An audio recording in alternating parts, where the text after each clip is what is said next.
वंदे जगद्गुरुं।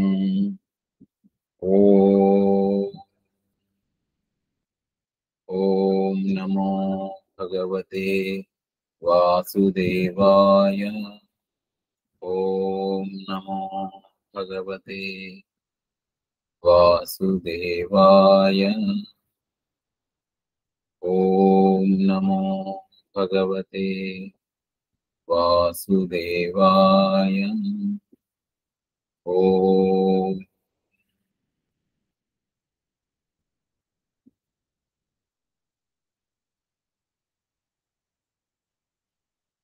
जय गुरु।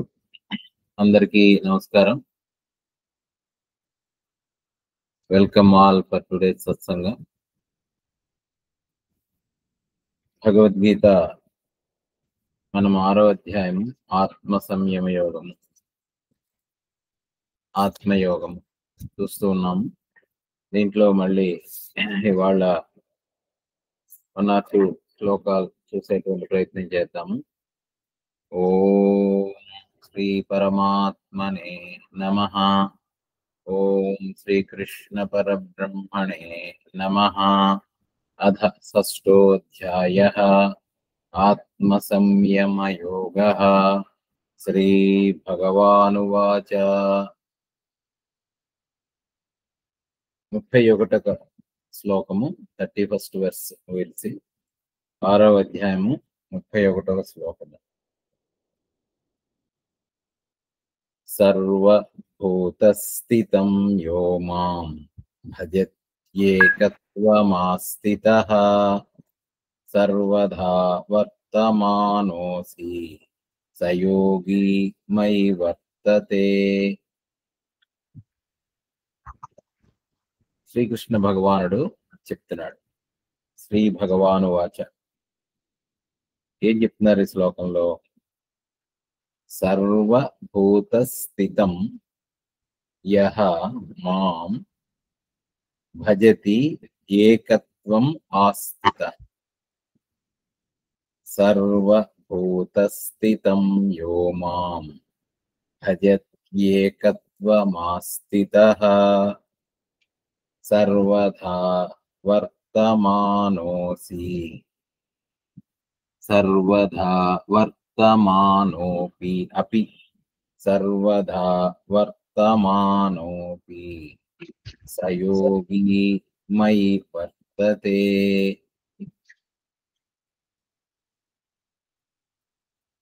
ఇది పరమాత్మ మనకు విశ్వాత్మ భావన గురించి చెప్తున్నారు.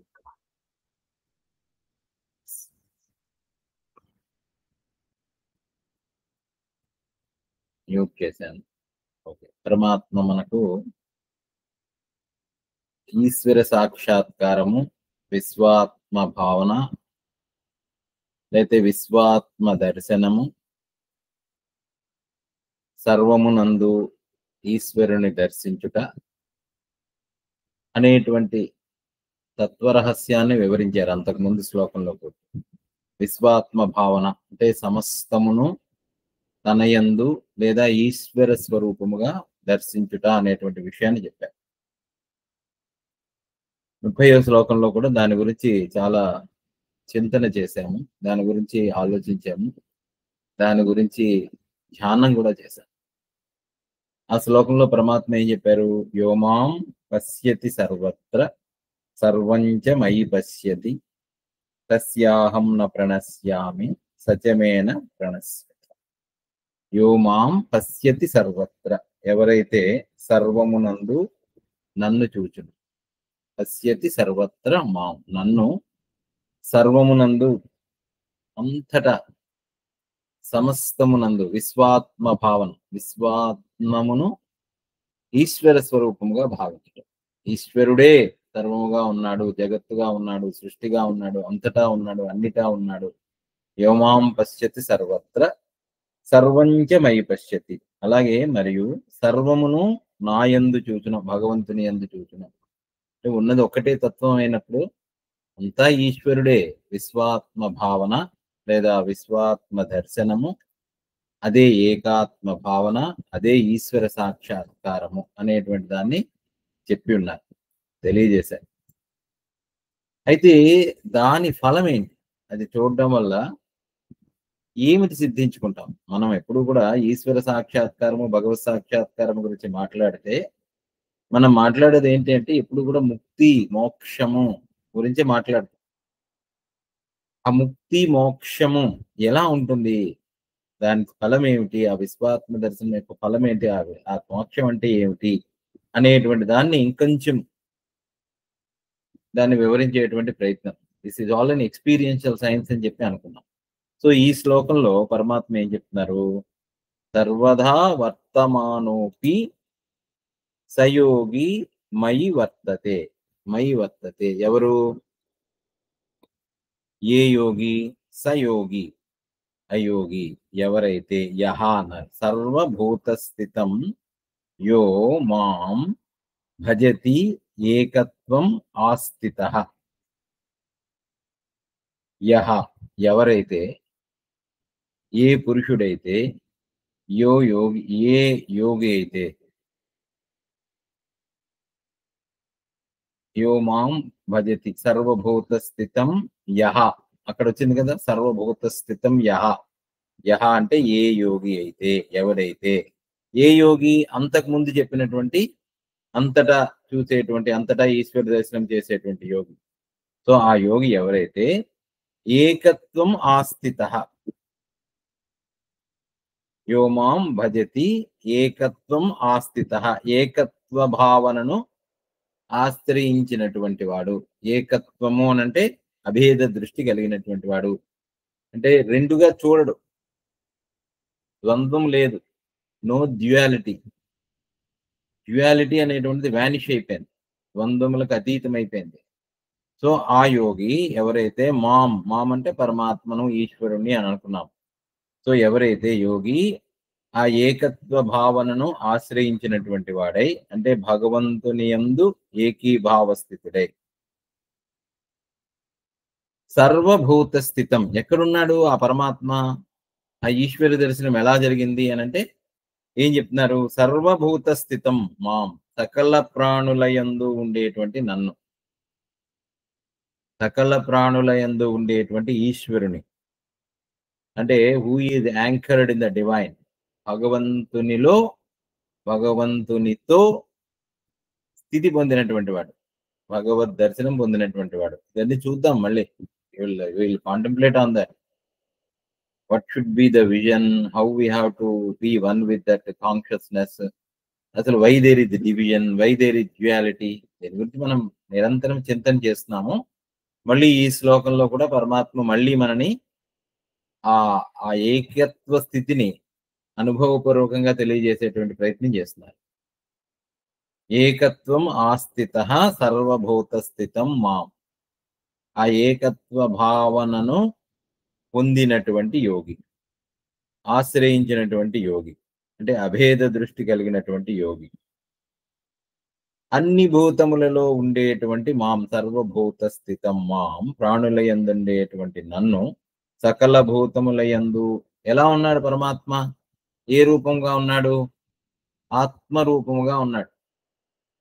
అన్ని భూతాలలో కూడా ఈశ్వరుడు ఎలా ఉన్నాడు?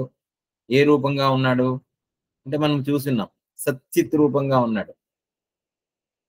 సత్ అంటే ఉండడము, చిత్ అంటే తెలియడము, ఎగ్జిస్టెన్స్ అండ్ కాన్షియస్నెస్. అన్ని భూతములలో స్థిరదై ఉండేటువంటి నన్ను, సకల ప్రాణుల యందు ఉండేటువంటి నన్ను. భగవంతుడు అన్ని రూపములలో, అన్ని ప్రాణులలో ఎలా ఉన్నాడండి అనంటే మనం చూసాము, వెలుగు రూపముగా ఉన్నాడు, తెలివి రూపముగా ఉన్నాడు, చిత్ రూపముగా ఉన్నాడు. చిద్ రూపము, చిత్. ఆ సత్యే చిత్తు, చిత్తియే సత్. సత్ ఉండడము, చిత్తు తెలియడము. సో సచ్చిత్ రూపముగా ఉండేటువంటి అన్ని భూతముల్లో ఉండేటువంటి మాం, ఆ మాం ఎలా చూడగలుగుతాడు? మామని ఎలా తెలుసుకోగలుగుతాడు? ఎప్పుడైతే ఏకత్వం ఆస్థిత, ఏకీభావం అన్నటువంటిది, అంటే ఏకత్వ భావనను, అభేద దృష్టిని పొందినటువంటి యోగి గురించి మాట్లాడుతున్నారు. సయోగి ఇక్కడ కిందన మాట్లాడారు. అంటే ప్రతి పదంలో కూడా there is a deep significance ఉంటుంది. సర్వభూత స్థితం యో మాం భజతి ఏకత్వం ఆస్థితః. ఆ యోగి అంటే సకల ప్రాణుల యందు ఉండేటువంటి నన్ను భజతి, భజించడము. ఇక్కడ భజించడము అని అంటే వాట్ ఈస్ భజన? భజన అని అంటే దర్శనం. దర్శనం అంటే అలాగా ఏదో సాక్షాత్కరిస్తుందా విగ్రహ రూపంలో, లేకపోతే ఏదో ఒక వ్యక్తి రూపంలో ఒక సాక్షాత్కారమా? సాక్షాత్కారం అంటే అక్కడ ఏంటి? ఏకత్వం చెప్పాము. మళ్ళీ ఒక పరిమితమైనటువంటి నామరూపాత్మకమైనటువంటి భగవంతుడు కాదు ఇక్కడ. నిర్గుణ నిరాకారమైనటువంటి తత్వరూపం, తెలివి రూపం, తెలియడము ఒక వెలుగు అని అంటే జ్ఞాన రూపం. జ్ఞానము అని అన్నాం. ఆ జ్ఞాన స్వరూపముగా, తెలియడం అనేటువంటి స్వరూపముగా భగవంతుడే ఉన్నది ఒక్కటే అనేటువంటి తత్వరూపంలో తెలియబడినటువంటి, తెలుసుకున్నటువంటి, సాక్షాత్కారం పొందినటువంటి ఆ యోగి భజతి, నన్ను దర్శించును. That realises as an intuitive experience. తెలిసిందండి, I experienced that. I understood. Now I understood what it is. I understood. Bhajati. అటువంటి యోగి ఏ యోగి అయితే ఎవడైతే ఏకత్వ భావనను ఆశ్రయించినటువంటి వాడై సకల ప్రాణుల యందు ఉండే నన్నే భజించును. మన జాగ్రత్తగా, ఎవరైతే యోమాం సర్వభూత స్థితం భజతి ఏకత్వం ఆస్థితః, అన్ని భూతముల్లో ఉండేటువంటి నన్ను ఏకత్వము భావన ద్వారా అభేద దృష్టితో నన్ను తెలుసుకుంటాడు వాడు భజతి, నన్ను దర్శించును, నన్ను పొందును. అటువంటి ఆ యోగి సర్వదా వర్తమానోపి సయోగి మై వర్తతే. Very simple verse. At the same time, it is very, very deep rooted and very complex to understand and experience that. సర్వదా వర్తమానోపి సయోగి మయి వర్తతే అంటే సర్వదా వర్తమానోపి, సర్వ వ్యవహారముల యందు ఉంటున్నప్పుడు కూడా, సర్వదా వర్తమానోపి అంటే అన్ని కార్యక్రమాలు చేస్తూ ఉంటాడు, అంతటా తిరుగుతూ ఉంటాడు, పొద్దున్న లేస్తాడు. జస్ట్ లైక్ ఎనీ పర్సన్, ఏ పర్సన్, ప్రతి వ్యక్తి కూడా ఎలాగైతే తన నిత్య నైమిత్తిక కార్యక్రమముల యందు నియోగించబడి తన పనులు తను చేసుకుంటూ ఉంటాడో, లేవడం, కాలకృత్యాలు తీర్చుకోవడం, తన పనులు తను చేసుకోవడం, తనకి ఇవ్వబడినటువంటి ఆ డ్యూటీఫుల్ యాక్షన్స్ అండ్ మెడిటేటివ్ యాక్షన్స్, కార్యం కర్మ రెండు కూడా చూసుకున్నాం. కార్యకర్మ అలా కూడా అనుకోవచ్చు. కార్యం కర్మ కరోతి అంటే అన్ని కర్మల యందు కూడా చేస్తూనే ఉంటాడు. ఆయన కర్మలన్నింటినీ కూడా సన్యసించడు, కర్మల యందు ఫలితాన్ని మాత్రమే సన్యసిస్తాడు. అంటే కర్మలు అనేటువంటి వాటంతట జరుగుతూ ఉంటాయి. సర్వదా వర్తమానోపి, అన్ని వ్యవహారముల యందు కూడా ఆయన నియోగుడై ఉంటున్నప్పటికీ కూడా సర్వ ప్రకారముగా ఉంటున్నటువంటి వాడే ఉంటున్నప్పటికీ కూడా సర్వదా వర్తమానోపి సయోగి, అటువంటి యోగి మై వర్తతే అనంటే నా యందే ప్రవర్తించు. అంటే అంతటా కూడా నన్నే దర్శిస్తూ, నా భజన చేస్తూ, నా యందే ఉండును. సర్వదా వర్తమానోపి సయోగి మై వర్తతే. Is it not a beautiful contemplation of understanding the జీవన్ముక్త స్థితి, మోక్ష స్థితి, మోక్షమును పొందినటువంటి వాడు. అంటే he was ever conscious of the presence of the divine in each and every thing or matter or interaction or any action he has been involved with. అంతటా సర్వదా వర్తమానోపి సర్వభూత స్థితం యోమాం భజతి ఏకత్వం ఆస్థితః సర్వదా వర్తమానోపి సయోగి మై వర్తతే. ఎవరైతే ఏకత్వ భావనను ఆశ్రయించినటువంటి వాడై సకల ప్రాణుల యందు ఉండే నన్నే భజించునో అట్టి యోగి సర్వ ప్రకారములుగా ఉంటున్నవాడే అయినను నా యందు ఉండును. ఆ యోగి సర్వ ప్రకారములుగా అనేక విధములుగా అనేక కార్యక్రమములలో అనేక పనులలో నిమగ్నమై ఉంటున్నప్పటికీ కూడా ఆయన నాయందే ఉండును. ఇంతకు ముందు చెప్పినటువంటి శ్లోకానికి దీనికి పెద్ద భేదం లేదు. ఇంతకు ముందు శ్లోకంలో 30వ శ్లోకంలో ఏం చెప్పారు? సమ్యక్ దర్శనం గురించి మాట్లాడారు. సమాత్మ ఈశ్వర దర్శనం గురించే మాట్లాడారు. సమ్యక్ దర్శనము, సర్వమునందు ఈశ్వరుని దర్శించడం అనేటువంటి దాని గురించే మాట్లాడారు. మాట్లాడి ఇందులో కొంచెం ఎక్స్ట్రా ఏం చెప్పారంటే, ఆ రకముగా చేస్తున్నటువంటి వాడు ముక్తి పొందును, ముక్తిని మోక్షజ్ఞుడు, మోక్షమును పొందినటువంటి వాడు అనేటువంటి విషయాన్ని ఇందులో చెప్తున్నారు ఈ శ్లోకంలో. అంటే ఎవరైతే ఆ ఆత్మ సాక్షాత్కారం లేదా భగవత్ సాక్షాత్కారం పొందాడో వాడు he's ever free, he's not entangled, he's not bound by any action. కర్మ బంధము అనేటువంటి ప్రసక్తి లేదు. కర్మ బంధము నుంచి ముక్తుడై ఉండను. అదే మోక్షము. ఆ మోక్షం ఎప్పుడు అనంటే ఇప్పుడే, ఇక్కడే. Not something else that is waiting after death. ఆ స్థితి కాదు, ఇప్పుడే ఇక్కడే ఈ క్షణమునందే దట్ పర్సన్ ఈజ్ ఫ్రీ. ఎందుకంటే సర్వదా వర్తమానోపి సయోగి మై వర్తతే. That is what Krishna is telling. Let us understand this. How can we realize this state of existence? How can we understand this, what Krishna is talking about? సర్వభూత స్థితం యోమాం, అన్ని భూతములలో ఉండేటువంటి సకల ప్రాణులలో ఉండేటువంటి నన్ను, ఈశ్వరుని ఎలాగ రియలైజ్ అవ్వాలి? అసలు ఈశ్వరుడు అంటే ఏంటి? నేను ఈ భేద దృష్టి అంటే మనకి మామూలుగా మనం అనుకుంటూనే ఉంటాం. If you look at the world, మనకి ప్రపంచానికి అని చూస్తే భేదమే అనుభవానికి వస్తుంది, రెండుగానే కనిపిస్తూ ఉంటుంది. అందులో ఉన్నది ఒకటే. ఆ ఉన్నది ఒకటే అనేటువంటిది కాదు, అంతా అదొక్కటే అనేటువంటిది ఎలా తెలుసుకోవాలండి? అసలు ఇది కాంప్రహెండ్ చేయడానికి కూడా కొంచెము క్లిష్టంగా ఉంటుంది, కొంచెం కష్టంగా ఉంటుంది. సర్వభూత స్థితం యోమాం, యోమాం పశ్యతి సర్వత్ర సర్వంచమై పశ్యతి. క్రితం శ్లోకాల్లో కూడా, క్రితం దాంట్లో కూడా అనుకున్నాం. మళ్ళీ let us try to understand that. సర్వభూత స్థితం యోమాం, అన్ని భూతములలో ఉండేటువంటి నన్ను. How can we understand that? Suppose ఇప్పుడు మనము ఒక కళ అంటున్నాం. let us understand this సర్వభూత స్థితం యోమాం through an example of dream. మనందరికీ అనుభవమే కళ. ఈ కళలో మనకి తెలియదు కళ అనేటువంటి విషయం. Something we're experiencing that. This is so practical that in the dream we create our own world. మనం కళలో అనేకం సృష్టించుకుంటాం.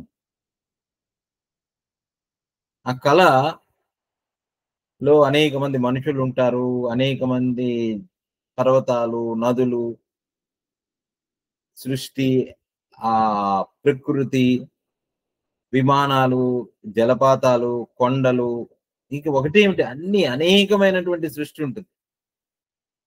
దాంట్లో వ్యక్తులు కూడా ఉంటారు.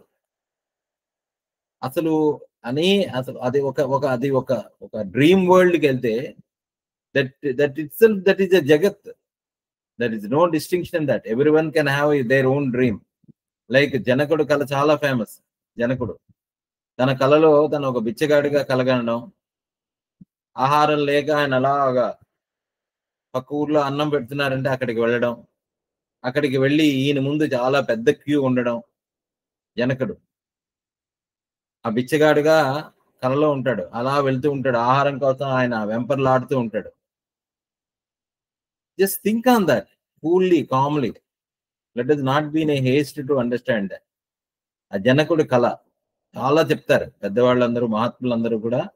ఈ dream consciousness and waking consciousness and God's consciousness అంటే ఈ చేతన, భగవత్ చేతన జాగ్రత్త చేతన, లేకపోతే స్వప్న చేతన, ఇట్లాంటి వాటి గురించి మాట్లాడుతూ ఉంటారు. Consciousness, dream consciousness, waking consciousness and deep sleep consciousness and God consciousness, దీని గురించి చెప్తూ ఉంటారు. సో ఆ కళలో జనకుడు ఆ బిచ్చగాడిగా ఉంటూ ఆ పెద్ద క్యూలో ఉంటాడు. పెద్ద క్యూలో వెళ్తూ ఉంటాడు. అక్కడ ఈయన దగ్గరికి వచ్చేసరికి ఆ ఫుడ్ సర్వ్ చేస్తున్నటువంటి ప్రదేశంలో ఆల్మోస్ట్ అయిపోతుంది, చివరికి వస్తుంది. కానీ ఈయన ఒక్కడే కాబట్టి చివరిలో ఆ గిన్నె అడుగుని ఏదైతే ఉందో ఆ గిన్నె అడుగులు ఉండేటువంటి కొంత ఆహారాన్నేమో ఈయన ప్లేట్లో పెడతారు. అప్పటికే ఈ కలగంటున్నటువంటి వాడు చాలా ఆకలిగా ఉంటాడు. అసలు గడ్డం మాసిపోయిన బట్టలు, దుమ్ము ధూళి కొట్టుకుపోయినట్టుగా ఉండి కలగంటూ ఉంటాడు. సరే చివరికి మొత్తం మీద అలా క్యూలో నిలబడి ఎండ, ఈ చెమటలు ఇవన్నీ కనుగొని ఇవన్నీ పడుతూ చివరికి ఆహారం ఏదో అతని బొచ్చిలో పడుతుంది కొంత. ఇంక సరే ఇంకా ఆకలేస్తున్నదని చెప్పి ఒక చోటికి అలా కూర్చొని కూర్చుంటాడు. ఈ లోపల ఎక్కడి నుంచో ఒక కుక్క పరిగెట్టుకుంటూ వచ్చి ఈయన తింటున్నటువంటి ఆ ప్లేట్ మీద పడబోతుంది. ఇప్పుడు ఈ బిచ్చగాడి చేతిలో ఉండేటువంటి కర్రతో ఆ కుక్కను ఒక తోపు తోస్తాడు. అది కుయ్యి కుయ్యమని పడేసరికల్లా ఆ తోపు తోసేసరికి ఈయన మంచం మించి దొర్లి కింద పడు. ఎక్కడున్నాడు ఈయన? తన రాజభవనంలో హంసతూలిక తల్పం మీద హాయిగా నిద్రిస్తూ ఆ నిద్రలో కన్నటువంటి కళ. ఇప్పుడు ఆయనకు ఒక సందేహం వచ్చింది. ఈ కలగన్నటువంటి ఈ కలలో నేను దర్శించినటువంటి బిచ్చగాడు నిజమా, లేదా ఈ మంచం మీద ఉంటూ రాజభవనంలో ఉంటూ హాయిగా నిద్రపోతూ పొద్దున్న లేవగానే మళ్ళీ రాజమర్యాదలు అందుకుంటూ రాజుగా కీర్తించబడుతున్నటువంటి ఈ మహారాజు వీడు నిజమా అనేటువంటి సందేహం వస్తుంది. మెలకువగా ఉన్నప్పుడు రాజుగా తనని తాను ఎక్స్పీరియన్స్ చేసుకునేటువంటి వాడు నిజమా, కలలో బిచ్చగాడిగా ఉంటూ ఆహారం కోసం అల్లమటిస్తూ ఆకలి దప్పికలతో బాగా శుష్కించిపోయి ఆహారం కూడా దొరకలేనటువంటి స్థితిలో చింతిస్తున్నటువంటి బిచ్చగాడుగా తనను తాను కల్పించుకునేటువంటి ఆ కల్పన నిజమా, ఇది నిజమా? మెలకువలో ఉండేటువంటి ఈ నేను అనేటువంటిది ఎక్స్పీరియన్స్ చేస్తున్నది నిజమా, అది నిజమా అనేటువంటి సందేహం వచ్చింది. సో ఆ సందేహాన్ని తీర్చడానికి ఓకే పిలిచారు అంతమంది. నేను చివరికి అష్టావక్ర మహాముని వస్తారు. ఆయన అష్టావక్రుడేమో ఈ రెండు నిజం కాదు అని చెప్పడం అనేటువంటి వస్తుంది. ఓకే, అది ఒక కథ. ఇప్పుడు మనమేంటి ఇక్కడ మనం ఏం చింతన చేస్తున్నాము? ఆ సర్వభూత స్థితం యోమాం, అన్ని భూతములలో ఉండేటువంటి నన్ను, ఏకత్వం ఆస్థిత, ఏకత్వ భావనను ఆశ్రయించినటువంటి యోగి అన్ని భూతములలో ఉండేటువంటి భగవంతుణ్ణి భజతి, తెలుసుకుంటాడు. అది మనం చింతన చేస్తున్నాం. Who is that? ఈ కళలో ఈ ఎక్స్పీరియన్స్ చేసాం ఒక డ్రీమ్ వరల్డ్ ని. ఇందాకలా జనకుడు కూడా ఒక ఎక్స్పీరియన్స్ చేశాడు డ్రీమ్ వరల్డ్ ని. ఈ డ్రీమ్ వరల్డ్ కి కర్త ఎవరు? ఆ డ్రీమ్ వరల్డ్ ని ఎక్స్పీరియన్స్ చేస్తున్నటువంటిది ఎవరు? నేనే. ఎందుకంటే అందులో బిచ్చగాడిగా తనని తాను ఎక్స్పీరియన్స్ చేసుకున్నాడు. బిచ్చగాడిగా తనని తాను ఎక్స్పీరియన్స్ చేసుకున్నాడు. అంతేకాకుండా ఆ కళలో సృష్టించుకున్నాడు. అనేకమైనటువంటి సృష్టి జరిగింది అక్కడ. జగత్ సృష్టి జరిగింది. కుక్కగా ఉన్నది, ఆహారముగా ఉన్నది, వడ్డించిన వాడిగా ఉన్నాడు, ఆ ఎండగా ఉన్నది, దుమ్ము ధూళిగా ఉన్నది, అనేకమైనటువంటివన్నీ కూడా అక్కడ సృష్టిలో జరిగింది. ఆ డ్రీమ్ లో దానికి మెటీరియల్ ఏంటి? ఇప్పుడు మనము జగత్తున్నది, జగత్తులో మనము చూస్తున్నాము, చెట్టు చూస్తున్నాము, కొండ చూస్తున్నాము, నది చూస్తున్నాము, సూర్యుడిని చూస్తున్నాము, చంద్రుడిని చూస్తున్నాము, భూమిని చూస్తున్నాము, గాలి చూస్తున్నాము. ఇదంతా కూడా అనేకమైనటువంటి వస్తువులుగా తోచుతున్నది. ఈ జగత్తులో అనేకముగా భాషిస్తున్నటువంటి వస్తువులు సత్యమా, లేదా ఆ వస్తువులకి మూలమునందు ఏమున్నది? అదే జనకుడి తాలూకా ప్రశ్న. ఈ కళలో అనేకముగా సృష్టించాడు, అనేకమైనటువంటి వస్తువులు సృష్టించాడు ఆయన. ఎలా సృష్టించాడు? తానున్నాడు, తనతో పాటు అనేకమైనటువంటి నామరూపాత్మకమైనటువంటి వస్తువులు కూడా అక్కడ ఉన్నాయి. ఇది నిజమా? దానికి వాట్ ఈస్ దట్ మెటీరియల్? ఏమిటది నేను మెటీరియల్ అంటే తన చేతన అని అంటే తన ఆ కాన్షియస్నెస్, ఆ చేతనే అనేక వస్తువులుగా భాషించింది.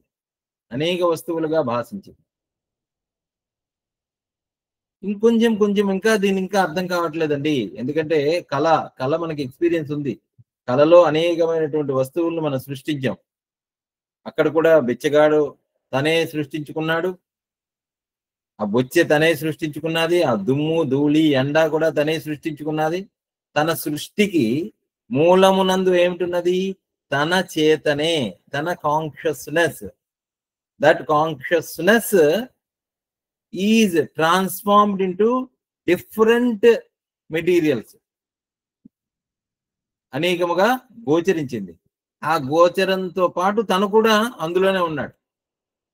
ఇంకొంచెం దీనికి ఇంకా కొంచెం చూడాలంటే we all go to the movie. సినిమాలో తెర మీద మనకి హీరో కనిపిస్తాడు, తెర మీద హీరోయిన్ కనిపిస్తుంది, తెర మీద విలన్ ఉంటాడు, తెర మీద కూడా అగ్నిపర్వతం కనిపిస్తుంది, తెర మీద డ్యాన్సులు ఉంటాయి, తెర మీద హత్యలు ఉంటాయి, తెర మీద చచ్చిపోతూ ఉంటారు, తెర మీద రక్తపాతం ఉంటుంది, తెర మీద అద్భుతమైనటువంటి పర్వతాలు, మంచు కరిగిపోవడము, బాహుబలి సినిమా ఇదంతా చూస్తూ ఉంటాం. బట్ తెర మీద కనిపించేటువంటి ఆ దృశ్యములు, ఆ హీరో ఉన్నాడా? ఆ హీరోయిన్ తెర మీద ఉన్నదా? తెర మీద అనేకమైనటువంటి వస్తువులు ఉన్నాయా? అవి are they real? Are they just the images? అంటే అది is it not the play of light? అంటే ఆ తెర మీద ఆ బొమ్మలు పడడానికి కారణం ఏమిటి అని అంటే ఒక కెమెరాతో ఒక ఫిల్మ్ మీద ఒక లైట్ ని ప్రొజెక్ట్ చేయడం వల్ల ఆ బొమ్మలు తెర మీద ప్రొజెక్ట్ చేయబడ్డాయి through the film and the light that is projected on the screen of movie screen, and we are seeing so many images. అందులో అనేకమైనటువంటి చిత్రములు మనకు కనిపిస్తున్నాయి. ఆ చిత్రములు కూడా ఒక వేగంతో రొటేట్ చేయడం వల్ల అవన్నీ కూడా కదులుతున్నట్టుగా ఉన్నాయి ఆ బొమ్మలు. అంటే తెర మీద కదలడానికి బొమ్మలకి ఆధారం ఏమిటి? ఒక వెలుగు, ఒక light and the film, light and film. Without that light and film, the movie is not possible.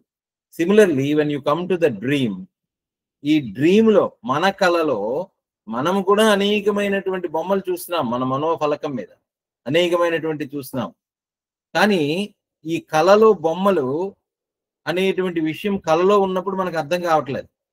కళ నుంచి బయటకు వచ్చిన తర్వాత దాన్ని కాస్త చింతన చేస్తే ఆ బొమ్మలకు కారణం ఏమిటి అంటే ఇందాక మనం అనుకున్నట్టుగా మన చేతనే, అంటే మన కాన్షియస్నెస్, మన చేతన అనేటువంటి ఒక వెలుగు, ఒక తెలివి అనేటువంటి ఒక జ్యోతి, ఒక వెలుగు. అంటే let us not get just carried away by the words. Try to understand, try to catch the what Krishna is talking. Yomam pasyati sarvatra sarvabhuta sthitam yomam. యోమాం అంటే నన్ను సర్వభూత స్థితం యోమాం, అన్ని భూతములలో ఉండేటువంటి నన్ను. సినిమా తెర మీద అంతటా అన్ని బొమ్మలుగా, అన్ని పదార్థములుగా కనబడుతుండేటువంటి వెలుగు. కలలో అన్ని భూతములుగా, కలలో అన్ని పదార్థములుగా, అన్నిటి యందు కలబడుతుండేటువంటి నా చేతను, ఇంక్లూడింగ్ మీ, నా యందు కూడా, నన్ను కూడా నేను బిచ్చగాడిగా తెలుసుకున్నాను, నా యందు కూడా కనబడుతుండేటువంటి వెలుగు. Same thing if you apply to the సృష్టి, జగత్తులో అన్ని భూతములుగా కనబడుతున్నది. ఇవి జగత్తుని అంతటికి కూడా, ఇంత వెరైటీస్ జగత్తుని కూడా మనము పంచభూతాత్మకంగా తీసుకురావచ్చు. 5 భూతములు పంచభూతములు అని చెప్పుకున్నాం. ఏమిటవి? భూమి, నీరు, గాలి, అగ్ని, ఆకాశము, వాయువు, ఆకాశము. ఈ 5 భూతములుగా మాత్రమే అన్నిటినీ we can derive that. So మొట్టమొదట భగవంతుడు ఎలాగయ్యాడు?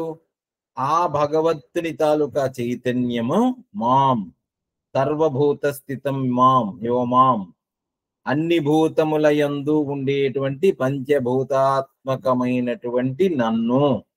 5 భూతములుగా మనం రెడ్యూస్ చేయొచ్చు. భూమి, నీరు,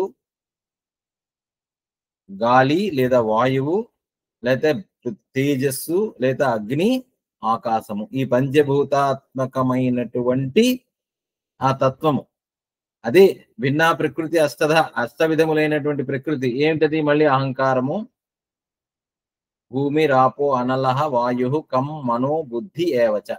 అహంకారం, మనస్సు, బుద్ధి, అహంకారము. ఇవి 8 ప్రకృతులు. అంటే ఈ 8 ప్రకృతులే కూడా భగవంతుని యొక్క ప్రకృతి. మాం సర్వభూత స్థితం యో మాం, సర్వభూత స్థితం యో మాం. సో ఇప్పుడు సేమ్ డ్రీమ్ లో ఆ చేతన స్వరూపములో కదిలినటువంటి కదలిక వల్ల మనము ఏ బొమ్మలనైతే చూస్తున్నామో, తెర మీద ఫిల్మ్ ద్వారా ప్రొజెక్ట్ చేయబడినటువంటి లైట్ వల్ల ఆ తెర మీద కదలాడుతున్నటువంటి బొమ్మల వెనకాతలు ఉండేటువంటి ఆ ఏకత్వాన్ని ఎలాగైతే చూస్తున్నామో, అలాగే ఈ జగత్తులో కదలాడినటువంటి అనేకమైనటువంటి దృశ్యములుగా, నామములుగా, రూపములుగా మనకు కదలాడుతుండేటువంటి వాటి వెనకాతల ఉండేటువంటి మాం, ఏకీభావమైనటువంటి భగవత్ చైతన్యము, ఈశ్వర చైతన్యము. ఆ ఈశ్వర చైతన్యమును ఏకత్వం ఆస్థిత అంటే ఒక్కటే చూడగలిగినటువంటి, అన్నిటి యందు కూడా ఒక్క దానినే, ఒక్క తత్వమునే చూడగలిగినటువంటి యోగి. ఆ యోగి, దట్ యోగి భజతి మాం, నన్ను భజిస్తాడు అంటే నన్ను దర్శిస్తాడు, నన్ను తెలుసుకుంటాడు. అది సర్వాత్మ భావన. ఈ భేద దృష్టి లేనటువంటి సర్వాత్మ భావన. అయితే ఈ భేద దృష్టి ఎందుకు వచ్చిందండి? Why I am seeing two when there is only one? Why I am seeing variety? Why I am seeing that? దానికి కారణం ఏంటి? ఎందుకు అనేకముగా కనిపిస్తున్నది? వాడు మంచివాడు, వీడు చెడ్డవాడు, వీడితో పని కాదండి, వీడి వల్ల వీడిని పెట్టుకుంటే ఇంక మనం మునిగినట్టే, ఈయన చెప్తాడు కానండి, ఈయన ఇంజనీర్ అంటాడు కానండి, ఈయనతో చాలా కష్టం ఈయనతో వేగడం, ఈయనతో అనేకమైన, వీడు శత్రువు, వీడు మిత్రుడు, వీడు నావాడు, వీడు పరాయివాడు, వీడు చాలా మంచి స్నేహితుడు అనేటువంటి ఈ భేద దృష్టి, నామరూపాలే కాకుండా మనస్సులో కూడా అనేకమైనటువంటి రాగము, ద్వేషము, పగ, ఇచ్ఛ, ద్వేష సముత్తేన అనేకమైనటువంటి భావాలు ఎందుకు కదలాడుతున్నాయి? ఆ భావాల వల్లే కదా మనము ఈ సర్వభూత స్థితం అనేటువంటి దాన్ని చూడలేకపోతున్నాం. యోమాం, అన్ని భూతముల్లో ఉండేటువంటి ఆ ఈశ్వర దర్శనాన్ని మనం చేయలేకపోతున్నాం. ఎందుకు అనంటే, బికాజ్ ఆఫ్ దట్ ఆ మనస్సులో ఉండేటువంటి ఇంప్రెషన్స్, వాసనలు, ఆ మనస్సులో ఉండేటువంటి ఆ సంకల్పములు మనం పెట్టుకొని ఉన్నాము. మనం ఒక ఇంటరాక్షన్ అయ్యాము. ఇవాళ కాఫీ తాగాము, కాఫీ చాలా బాగుందండి అన్నాము. అదే రోజు మళ్ళీ ఇంకో కాఫీ తాగాము, సాయంత్రం తాగా ఆ కాఫీ కొంచెం బాగోలేదు అంటే, బాగుంది బాగులేదు అనేటువంటి ఇంప్రెషన్ అది బాగా డీప్ రూటెడ్ గా మనలో పడిపోవడం వల్ల మనం ఏమవుతున్నది, మన కళలో కూడా మనకి ఏదైతే ఇష్టమో అయిష్టమో అదే ప్రొజెక్ట్ చేయబడుతూ ఉంటుంది కళలో. ఇది ఎప్పుడైతే మనము తెలుసుకున్నామో, ఎలా తెలుసుకోవడము?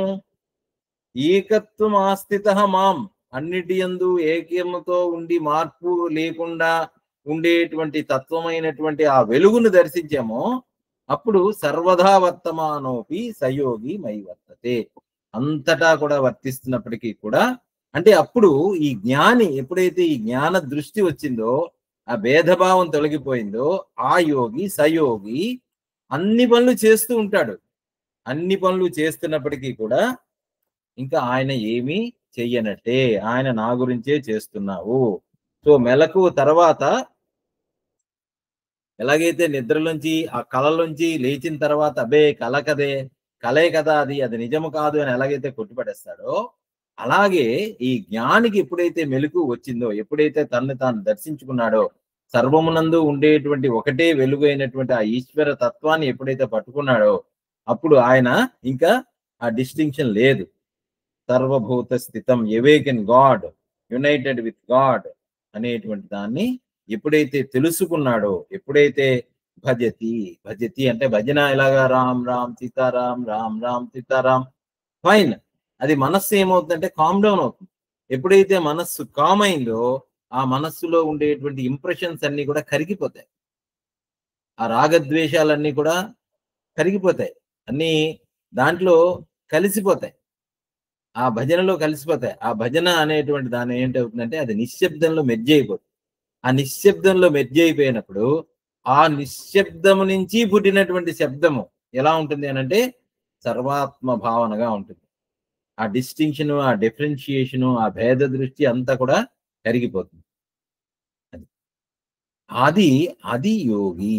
ఆ యోగి. అందుకనే మనకి శంకరాచార్యులు వారు ఏం చెప్పారంటే నిర్వాణ షట్కంలో చాలా అద్భుతంగా చెప్పారు. మనోబుద్ధ్యహంకార చిత్తాని నాహం నచ ఘ్రాణ నేత్ర నచ వ్యోమ భూమిర్న తేజో న వాయు. ఇలాగ అన్ని చెప్పారు. నమే రాగద్వేషౌ నమే లోభమోహౌ అనేటువంటిది. అంటే రాగద్వేషములు లేవు, పంచభూతములు కాదు, పంచ ప్రాణములు కాదు, మనస్సు బుద్ధి చిత్తము అహంకారం కాదు, నేనేది కాదు. ఎవరు నువ్వు అని అంటే ఆయన చెప్పారు. అందులో చాలా అద్భుతమైనది వింటూ ఉంటాం.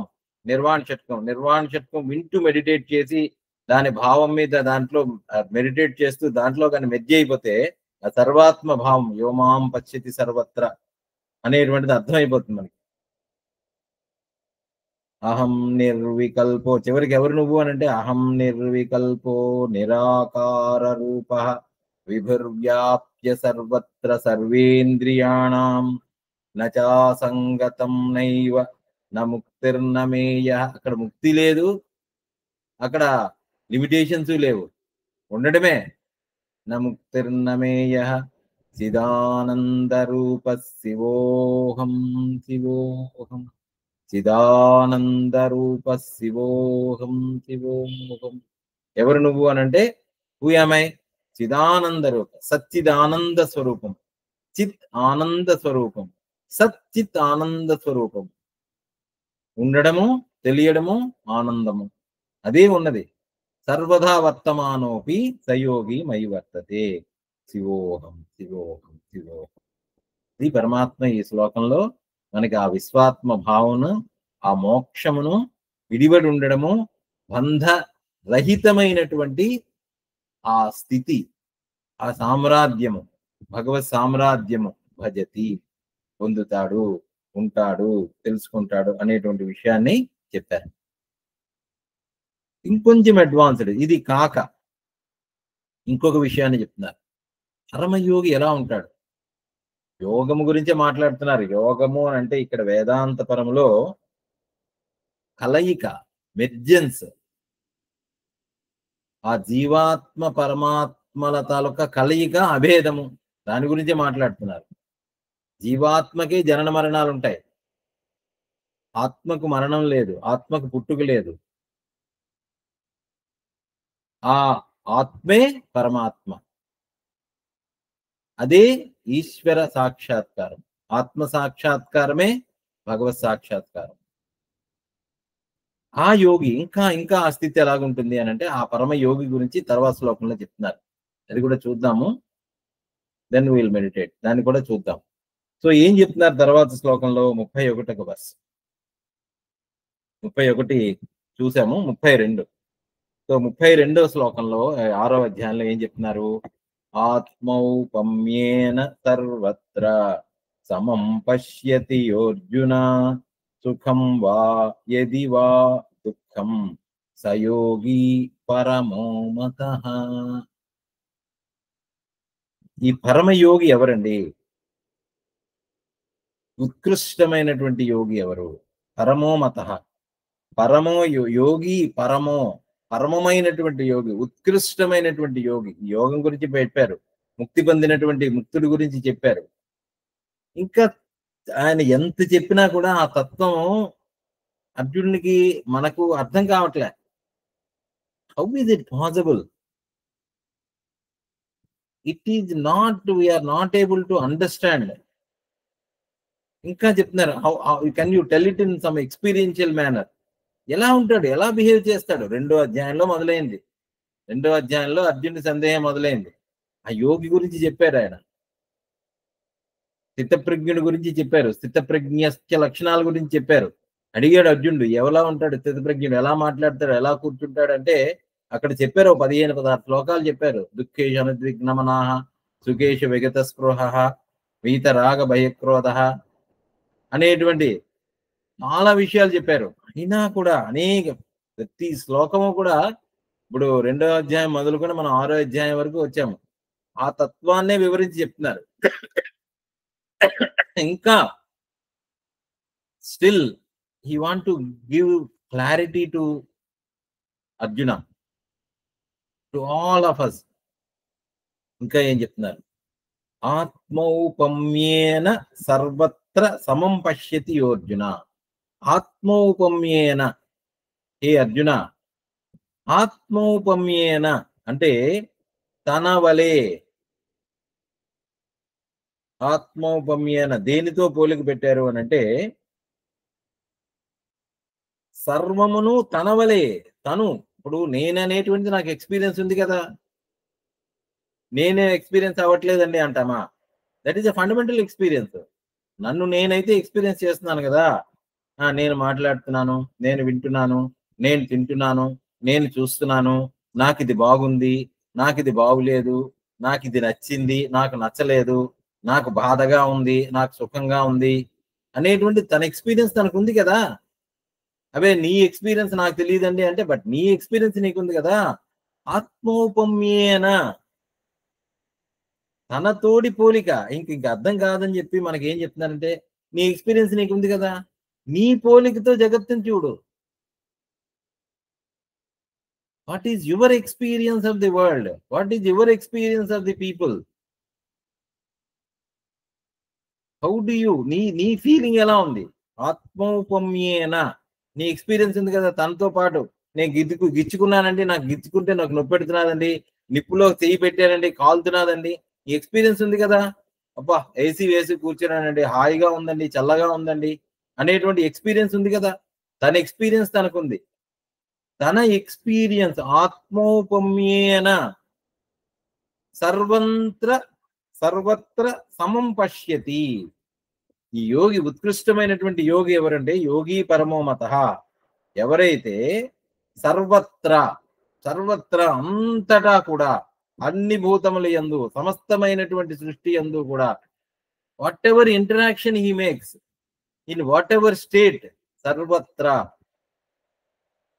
సకల ప్రాణుల యందును కూడా సమం పశ్యతి, సమముగా చూచును. ఎప్పుడు, ఏ స్థితి యందు? సుఖం వా యదివా దుఃఖం. సుఖం వా యదివా దుఃఖం అంటే సుఖమును గాని దుఃఖమును గాని, ఈ రెండు కూడా మనకి ఎక్స్పీరియన్స్ లో ఉన్నాయి. ఈ సుఖ దుఃఖములను తను ఎలాగైతే ఎక్స్పీరియన్స్ చేస్తాడో, ఆ ఎక్స్పీరియన్స్ తో సమస్త భూతములను కూడా చూస్తాడు. తన తోటి పోలికతో సమానముగా చూచును. అంటే ఇప్పుడు మనకి జనరల్ గా ఎలా ఉంటుందంటే, మన ఎక్స్పీరియన్స్, మనకి సుఖమే కావాలి, మనకి దుఃఖం వద్దు, మనకి కష్టం వద్దు, మనకి క్లేశములు వద్దు, మనకి బాధలు వద్దు. ఈ వద్దు అనుకున్నటువంటిది ఇంకోటి కావాలని ఎవడైనా వీడు అనుకుంటాడా? ఈ యోగి ఎవడు అనుకోడు. తనదు కానటువంటి దానికి, తనకు ఏది ఇష్టం లేదో అది ఇంకోటికి ఎలా చేస్తాడు? కానీ ఇప్పుడు చేస్తున్నాం కదా మనం ఇప్పుడు ఏం చేస్తాము? అవతలి వాళ్ళు ఎలాగపోయినా మనకు అనవసరం. ఎందుకంటే మనకు ఎలా ఉంది అని అంటే, మనకి చాలా స్వార్థం. నేను నాది దాని గురించే మనం మాట్లాడతాం. కానీ ఇక్కడ యోగి, పరమమైనటువంటి యోగి, పరమో యోగి, పరమో యోగి, పరమమైనటువంటి ఉత్కృష్టమైనటువంటి యోగి ఎలా చూస్తాడు అని అంటే ఏం చెప్తున్నారు? తన సుఖము, తనకి సుఖం అనుకుంటే అందరికీ సుఖం కావాలనుకుంటాడు. తనకి దుఃఖం కావాలనుకుంటే అందరికీ దుఃఖం కావాలనుకుంటాడు. కానీ ఏ వ్యక్తి కూడా తనకు దుఃఖం కావాలని అనుకోడు. తను ఎప్పుడూ సుఖంగానే ఉండాలనుకుంటాడు. అంటే దాని అర్థం ఏంటి? దుఃఖము ఎవ్వరికీ వద్దు, అందరూ సౌఖ్యంగా ఉండాలి అని అనుకుంటాడు. ఇది ఎవరు ఎక్స్పీరియన్స్, ఎవరు చేశారు ఇది? రాముడు చేసి చూపించాడు. రామో విగ్రహవాన్ ధర్మ. రాముడి ధర్మం ఏమిటి అని అంటే సర్వభూత హితే రతాః, అద్వేష్ట సర్వభూతానాం. అక్కడ వ్యక్తుల పట్ల ఆయన ఎప్పుడూ కూడా ద్వేషభావం లేదు. వ్యక్తులలో ఉండేటువంటి ఆ కల్మషము, ఆ కుళ్ళు, లేకపోతే వాళ్ళలో ఉండేటువంటి అనేకమైనటువంటి ఆ విపరీతమైనటువంటి చేష్టలను ఖండించి వాళ్ళని దున్మాడాడు తప్ప ఆయన రావణుణ్ణి, విభీషణుని ఎంత ప్రేమించాడో రావణుని కూడా అంతే ప్రేమించాడు. విభీషణుడు అన్నట్టు నాకు విభీషణుడితో చెప్తాడు, నీకు ఆయన ఎలాగైతే అన్నో నాకు కూడా అన్నే అంటాడు ఆయన. లక్ష్మణుడు రావణుడి దగ్గరికి వెళ్ళడానికి సందేహిస్తే రావణుడి దగ్గరికి పంపిస్తాడు. సో సంధి ఎప్పుడైనా కూడా చెయ్యాలంటే ఆఖరి ప్రయత్నం వరకు సంధి చేశాడు. అలాగా రావణుడితో ఎప్పుడూ కూడా ద్వేషంతో ప్రవర్తించలేదు రాముడు. యుద్ధంలో అలిసిపోతే నువ్వు ఇప్పుడు అలిసిపోయే యుద్ధం చేస్తూ నువ్వు వెళ్ళి రెస్ట్ తీసుకొని రేపు యుద్ధం చేస్తా అన్నాడు.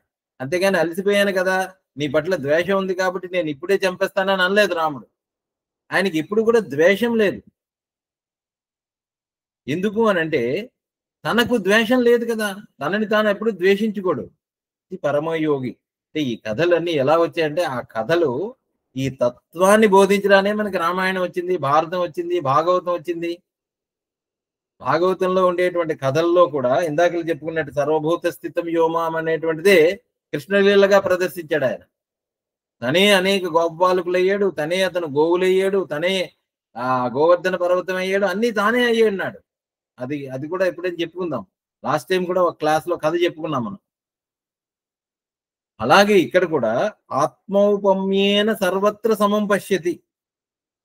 ఆ యోగి సకల ప్రాణుల యందు సుఖమును కాని దుఃఖమును కాని తన తోడి పోలికతో సమముగా చూచును.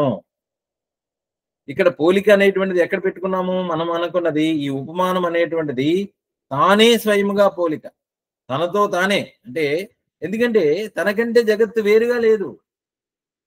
ఇక్కడ అంతకుముందు సర్వాత్మ భావనలో జగత్తు వేరుగా లేనే లేదు. తనకంటే భిన్నముగా లేదు ఏది కూడా. అంతా తానే ఉన్నాడు, సర్వము తానే ఉన్నాడు. ఆ సర్వము తానే ఉన్నప్పుడు ఇంకా దుఃఖం అనేటువంటిది ఇంకోటి కావాలని ఎందుకు కోరుకుంటాడు? ఎందుకంటే తన అభీష్టం ఏమిటి? తన అభీష్టం సుఖము. ఎప్పుడూ సుఖంగానే ఉండాలనుకుంటాడు మనిషి. సుఖప్రాప్తి దుఃఖ నివృత్తి అస్మాకం ఏవం ప్రవృత్తి అన్నారు. మన ప్రవృత్తి ఏంటి అంటే ఎందుకంటే అది నా స్వరూపము, సుఖమే నా స్వరూపము, ఆనందమే నా స్వరూపము, నేనే అది అయి ఉన్నాను, ఆనందమే నేను. ఆనందో బ్రహ్మేతి వ్యజానాత్ ఆనందేన కల్విమాని భూతాని జాయంతే ఆనందేన జాతాని జీవంతి ఆనందం ప్రయంత్య అభిసం విసంతీతి. అంటే ఏం చెప్తున్నారు ఋషి? ఉపనిషత్తులో చెప్తున్నారు. ఋషి తెలుసుకోమన్నాడు. బ్రహ్మం అంటే ఏంటో తెలుసుకోమని. భృగుర్వై వారుణి, భృగు వెళ్ళి వరుణ్ణి అడిగాడు. అదీహి భగవో బ్రహ్మేతి, బ్రహ్మం అంటే ఏంటో చెప్పమని అడిగాడు తండ్రిని. తండ్రి చెప్పాడు, నువ్వు వెళ్ళు, సో తపస్సు చేసుకో, పో, తపస్సు చేసుకొని దీన్ని నేను తెలుసుకో. అలా తపస్సు చేసుకుంటూ వచ్చిన తర్వాత ఆనందేన జాతాని జీవంతి, ఆనందము నుంచి సకలమైనటువంటి జీవజాలం పుడుతున్నది. అంటే దాని అర్థం ఏంటి? ఆనందమే నా స్వరూపము. ఆ ఆనందము కావాలనుకున్నటువంటి వాడు దుఃఖాన్ని ఎందుకు కోరి తెచ్చుకుంటున్నాడు? అజ్ఞానం వల్ల, తెలియకపోవడం వల్ల, ఆ యోగం అనేటువంటి తెలుసుకోకపోవడం వల్ల, యోగం అనేటువంటి సిద్ధించుకోకపోవడం వల్ల, పరమాత్మ మాట్లాడుతున్నటువంటి అర్థం కాకపోవడం వల్ల ఆనందం ఆనందాన్ని వదిలిపెట్టేసి దుఃఖాన్ని వెతుక్కుంటున్నాం. మనం దుఃఖం కోసం మనం తిరుగులాడుతున్నాం. దుఃఖము ఎందుకంటే అజ్ఞానము, అవిద్య, మాయ అనేటువంటి దాని వల్ల తిరుగాడుతున్నాం. సో అందువల్ల సుఖము అనుకూలము. ఈ విధముగా తన తోడి పోలికతో సకల ప్రాణుల యందు సుఖ దుఃఖములను సమానముగా అనుకూల ప్రతికూలముగా తన తోడి సమముగా చూసును. ఏ ప్రాణికైనను కూడా ప్రతికూలము చేయడు. ఎప్పుడైతే ప్రతికూలము చేయడో ఇంక హింస అనేటువంటి తావే లేదు. ఇక్కడ ఎప్పుడు చూసినా కూడా హింసే. మనకి సకలమైనటువంటి ఈ జగత్తులో మనం ఎక్స్పీరియన్స్ చేస్తున్నది ఏమిటి అని అంటే హింస. సినిమాలు చూస్తే వైలెన్స్ మూవీస్, యాక్షన్ మూవీస్. ఈ మధ్యకాలంలో మరీను ఒక హీరో వచ్చి 100 మందిని చంపితే వాడు పెద్ద hero. How wrongly we're projected, how wrongly we have been tuned. Hero అంటే ఎక్కువ మందిని చంపడమే హీరోయిజం. బట్ హింస అనేటువంటిది కాదు కదా. తనను తాను ఎవడు చంపకూడదు కదా. అందుకని పరమాత్మ పరమ యోగి అనేటువంటి దాని గురించి మాట్లాడుతున్నాడు. పరమ యోగి అనేటువంటిది చెప్తున్నారు. మహాత్ములచే మతః అనంటే ఇది స్వీకరించబడినది. మహాయోగులందరూ కూడా, జ్ఞానులందరూ కూడా ఇదేన్ని స్వీకరించారు. పరమమైనటువంటి యోగి అంటే ఎవరు అనంటే సుఖం వా యది వా దుఃఖం ఆత్మౌపమ్యేన సర్వత్ర సమం పశ్యతి. సర్వమునందు కూడా తన వలనే, తనకుగా, తనను తాను ఎలా ట్రీట్ చేసుకుంటాడో ఆ రకముగానే సమముగా చూడును, తనతో పాటుగా చూడును. సో ఈ విధముగా ఆ హింస చేయనటువంటి వాడు హింసకు దూరంగా ఉంటాడు. అందుకనే సర్వభూత హితే రతాః, అది ఒక భక్తుడి క్వాలిటీ అని చెప్పారు ఆయన. సర్వభూత హితే రతాః, అన్ని భూతముల హితమును కోరేటువంటి వాడు. అసలు దేనికి కూడా ఆ దుఃఖమును కలిగించాలనేటువంటిది అసలు తలంపులోనికి కూడా రాదు. సర్వభూత హితేరతాః అద్వేష్ట సర్వభూతానం ఎన్నో చెప్పుకున్నాం. సమం సర్వేషు భూతేషు, అన్ని భూతములలో ఉండేటువంటి దాన్ని ఆత్మస్వరూపముగా చూస్తాడు, తన వలె తను చూస్తాడు. అది ఆ విధముగా సర్వమునందు ఈశ్వరుని దర్శించుట యందు నిష్ట గలవాడు ఆ యోగులందరిలో కూడా చాలా గొప్పవాడు అని నా మతము. అంటే భగవంతుని అభిప్రాయము, అది సిద్ధాంతము, అదే తత్వజ్ఞులు చెప్పినటువంటిది. సో సర్వమును ఆత్మరూపముగా దర్శించుట అనేటువంటి యోగము గురించి పరమాత్మ గత 4-5 శ్లోకాల్లో చెప్పారు. ఇది విశ్వాత్మ దర్శనము, ఆత్మ దర్శనము, ఆత్మ సాక్షాత్కారము, భగవత్ సాక్షాత్కారము, ఈశ్వర సాక్షాత్కారము. ఆ ఈశ్వర సాక్షాత్కారం మనకు అర్థం అవ్వాలని, దాన్ని మనం సిద్ధించుకోవాలని ఆ భగవంతుని ప్రార్థిస్తూ we'll stop it here. We'll be silent for a few minutes and 1 minute and we'll close today's session. Harihi Om Tat Sat. Sarvam Shri Krishnarpanamastu. Purnamadah Purnamidam Purnat Purnamudachyate Purnasya Purnamadaya Purnamevavashishyate. Om Shanti Shanti Shanti. Harihi Om. Thank you, Jai Guru.